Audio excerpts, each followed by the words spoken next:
Hi, my name is Sanidia. I'm doing a review today on the looktech AI smart glasses.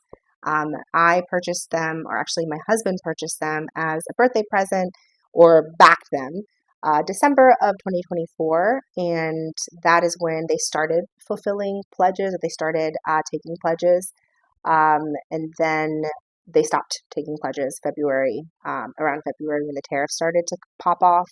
So it was just kind of an unfortunate time for the company to launch this, given the new administration put in first 20% tariffs, then 145% tariffs from all goods that are leaving China. So even 18 months later, I'm super excited to have received them March of 2026. I did not have any prescription lens, I didn't have gradients, and I did not order the charging case. So we were the first wave that rolled out in March, and I was really, really excited. So the first thing I did was take it on a trip to Canada. You can kind of see when I got the box, what the box looked like.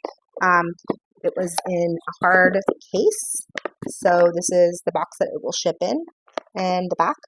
Um, what came in the box were, of course, the glasses themselves. There was a nice case. This case feels really smooth. Obviously, it's not leather, but it has a very quality feel, very smooth, very luxurious, and spacious enough to carry the glasses without, squeezing them in there. A wipe, of course, and the charging clip. So the charging clip, the way that works is it is USB-C, I believe. It goes right on the nose of the glasses. With the contact points, you have to kind of wait till you hear that clip, and then you plug it in carefully to charge it up. The charging time initially was very long. Now it charges fully in about 45 minutes to an hour. So that was a huge upgrade. The upgrades helped a lot. After I unboxed it, it was at about 80% of battery, and it was completely sapped when I uploaded some of the factory photos and videos that were on the device when I actually got them. So now, I guess 3 weeks later, the uh, upload uploading and importing photos and videos do not take as much battery life. It still does suck battery life, maybe 8% for about 10 photos or videos. The look is really light but sturdy. You can see that the hardware that they use is really high quality. I feel like the hinges are made from some kind of metal or alloy. The hardware that they use on the inside for the hinge is quite impressive, actually. And then the nose or the bridge is really comfortable on the nose. You don't need padding or anything. I also really like that the arms are thin. You can see the tech behind the arms with this translucent braid, which I think is awesome. And in comparison to my Razor Onzus, which are really plastic, and I use these for a long time. Obviously, these do not have cameras. They do not have video capability. It's just audio and AI support, but you can hear how cheap it is, and these hinges consistently broke off. I think this is my third pair of Razor Onzus. So while the battery life is better, it's just not made as nicely. And I think a lot of models, and they don't look as good. The arms are super thick, and you can kind of tell that they're not normal glasses. They don't look bad, but the feel feels very different from these. These feel incredibly light with like some kind of titanium alloy inside that frames them out. Um, so thinking about quality of videos, I went to the airport. I was having conference calls. I used it to listen to audiobooks. I used it to listen to music.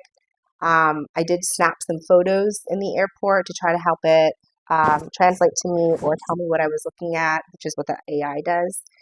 And all of that worked really well. The battery did give out about midway through the day with all of that usage. So definitely pack your charger um, and your charger case so that you can re-up it midday. Um, I went to sleep last night with a soundscape on. It was around 2 in the morning. 4 hours later, I was able to there was still 67% of battery life, which was great. So I think you could probably get about 8 hours of battery life usage out of this device at this point with the updates. It does the job.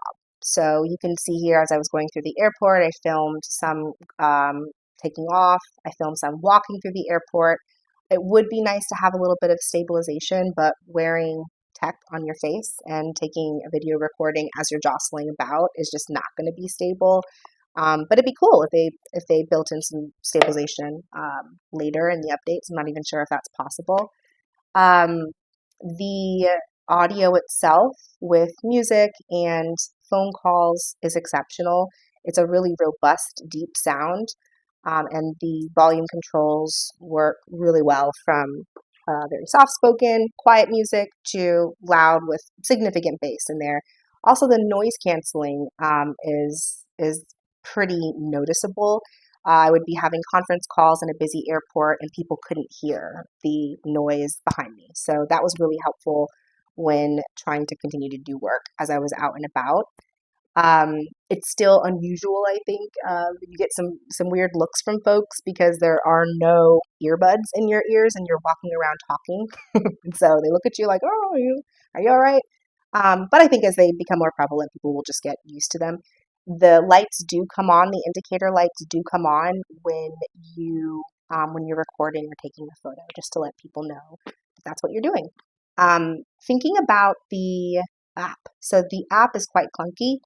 You can kind of see when I went into the AI to transfer over my memory from ChatGPT around my preferences, you can't copy and paste a lot of text. You have to there's apparently a word limit, so you have to take it in pieces.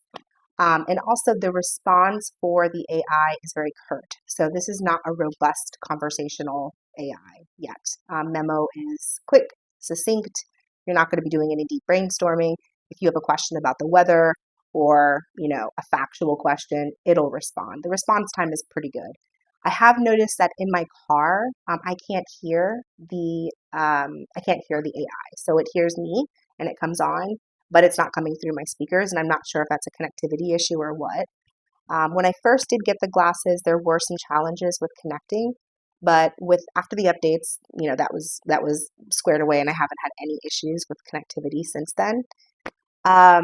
As far as the rest of the app and the usage, the photos and videos do take time to upload and they take battery life. So my recommendation is definitely keep your charger with you. You will probably need it in the middle of the day. It's about 2 p.m., 2:30 p.m. right now, and I'm at 14% battery life. I started the day at almost 100%. So it takes about 45 minutes to charge. So just being prepared and having that with you is the best bet. And lastly, I'll just say that these glasses, y'all, are so worth the wait. They're gorgeous. I love the way that they look. I love the way that they feel. The sound is robust.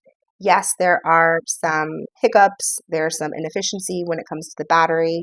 There might be some initial connectivity issues, but all in all, I would pay $400 for these glasses. I think that they'll last a long time. I even sat on them a couple of times, and they weren't broken, they weren't, bent.